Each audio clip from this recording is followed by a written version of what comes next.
What is the primary mechanism responsible for the patient's skin findings? Okay, so looks like we're dealing with derm. So a 50-year-old man presents with painful oral ulcers and flaccid blisters. Is it flaccid or flaccid?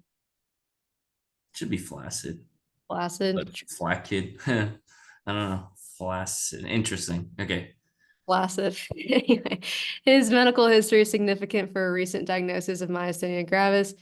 A skin biopsy is taken. Examination reveals the separation of keratinocytes and the suprabasal layer of the epidermis. And then we have IgG autoantibodies against desmoglein 3. So I'm thinking either pemphoid vulgaris or bullous pemphigoid. Okay. Um, I'm pretty sure PV, Pempus vulgaris, is against desmoglein 3. Okay. But let's see, separation of the keratinocytes in the suprabasal layer of the epidermis. I know that bullous is between the dermis and epidermis, while PV is still kind of in the epidermis. But let's see. And I know PV has oral involvement, so I'm thinking PV. And so what is this saying? Primary mechanism, keratinocyte apoptosis. No, there's no apoptosis going on. Basement membrane destruction, possibly. Oh man. I'm like, wait, this might be acantholysis, maybe not mast cell degranulation, defective keratinocyte adhesion proteins. I know there's antibodies against IgG. Okay, so let me see. Because I'm like, the basement membrane is technically kind of being destroyed. It's like cut in half. But what's the primary mechanism? Um, Man, a little stumped. So then acantholysis sounds good. Adhesion proteins. I don't think it's that.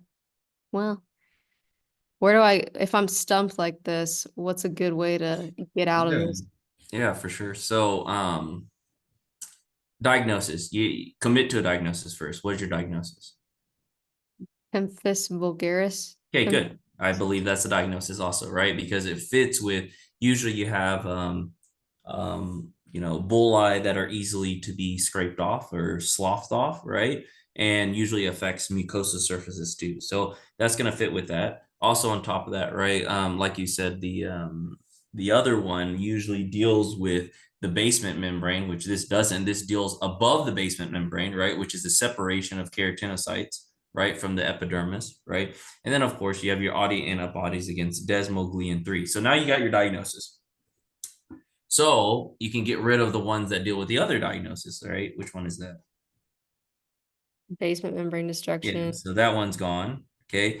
Do you have keratinocytes apoptosis? Is that what happens in this kind of the skin issues or not really? Yeah, no Not APOP. really, right? You don't kill the keratinocytes, right? You just kind of the separation of things, right? What's acantholysis?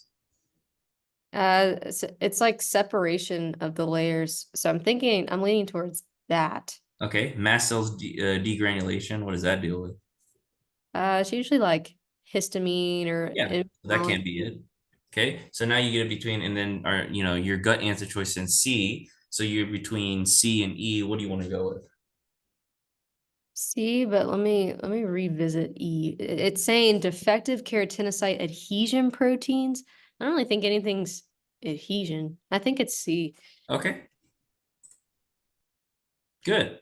Right? Does it make sense? That's how I'd go through it, right? So you want to get rid of things that, like you're trying to convert these answer choices to diagnosis, right? Mast cell degranulation, that could be like anaphylactic shock, histamine, allergies, things like that. That's not what's going on.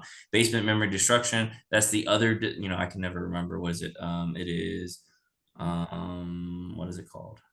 The Bulis one. Bolus pemphigoid. Sorry, I was mixed. Like in my mind, I just know vulgaris is the bad one.